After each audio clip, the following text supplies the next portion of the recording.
Good morning, students. Today let us discuss about Zaitsev's rule. So this rule explains about the intramolecular dehydration takes place in the higher members of alcohols. What is this rule? How do you define this rule? This rule, what it says, during intramolecular dehydration, if there is possible to form carbon double bond carbon at different locations, then preferably the carbon double bond carbon will forms at the alkene which carries more number of substituents. So that is the definition. The definition that is given in the page number 116. So you go through that. For this rule, let us take the example 3,3 dimethyl 2-butanol. 3,3 dimethyl 2-butanol.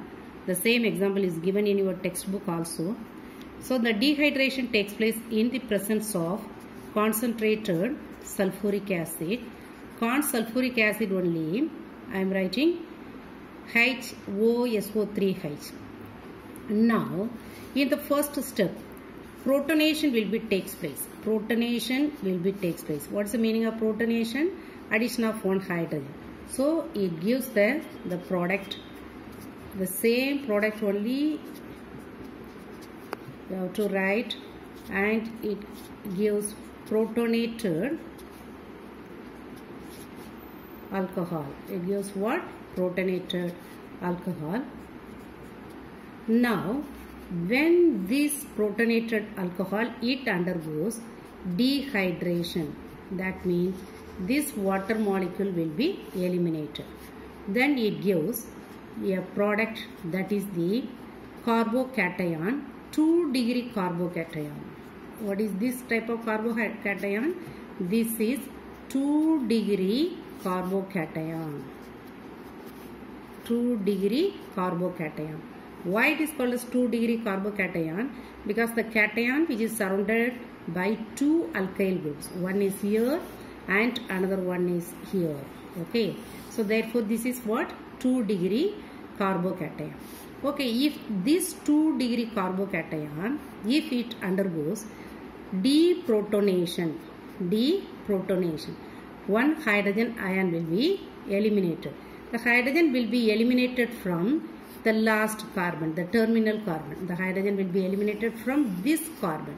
Then it gives the product CH3, CCH3, then here CH3, then CH double bond CH2 will be formed, and this alkene formed in only 3%. Whereas the 2-degree carbocation, if it undergoes methyl shift, one methyl group is shifted, then it converts into 3-degree carbocation.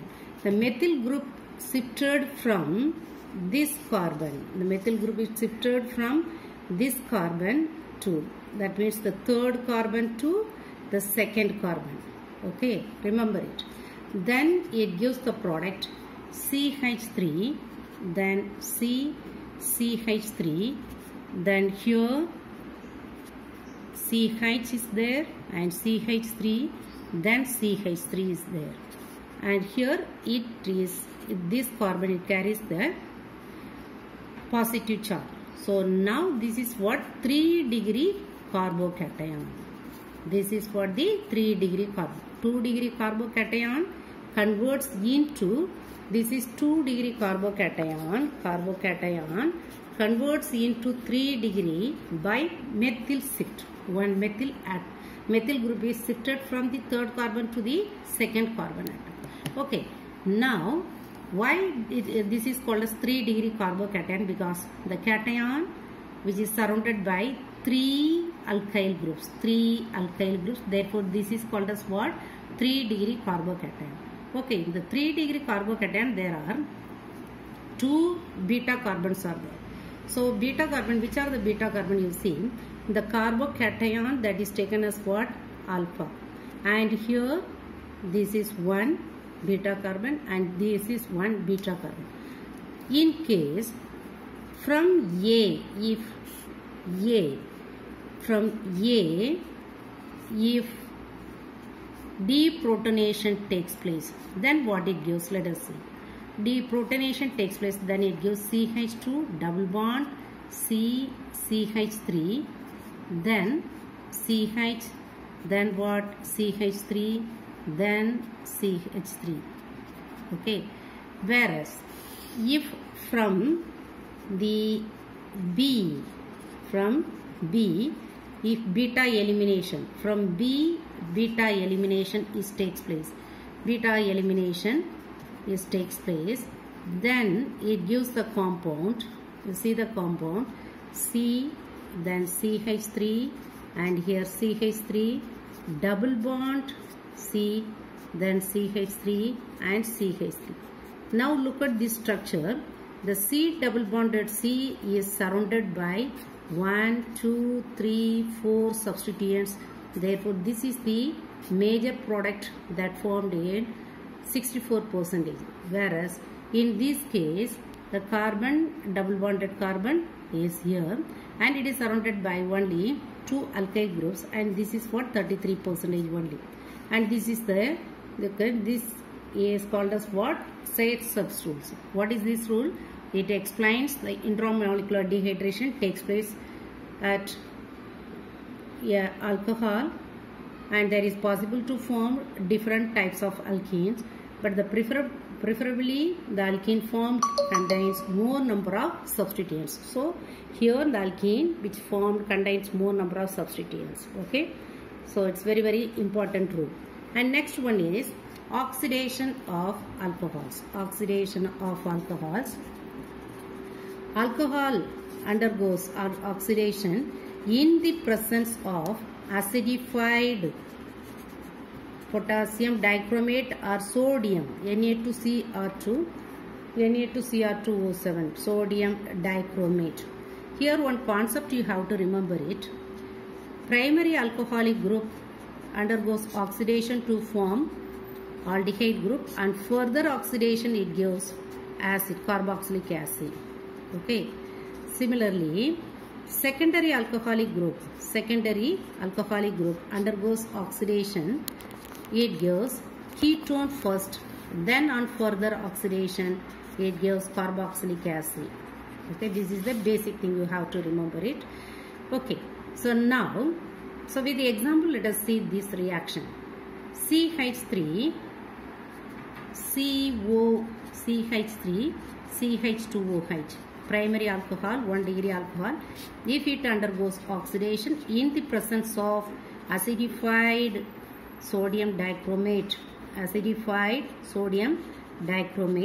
initially it gives aldehyde CH3CHO, and further oxidation takes place in the same reagent. It gives acetic acid.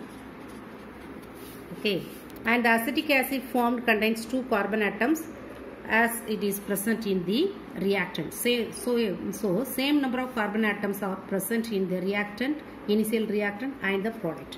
Now the secondary alcohol CH3, CHOH, and then CH3, secondary alcohol, if it undergoes oxidation in the presence of acidified sodium dichromate, initially as per the rules it gives a ketone CH3, then CO CH3, ketone will be formed, and further oxidation it gives the acid CH3COOH.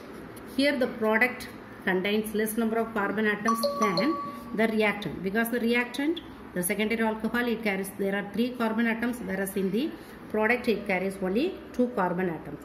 And tertiary alcohol, it undergoes oxidation only at very high temperature and very strong oxidizing agent.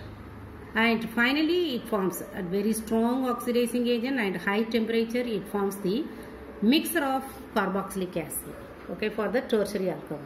Suppose if you want to prepare only aldehyde and ketone from this oxidation reaction, then we have to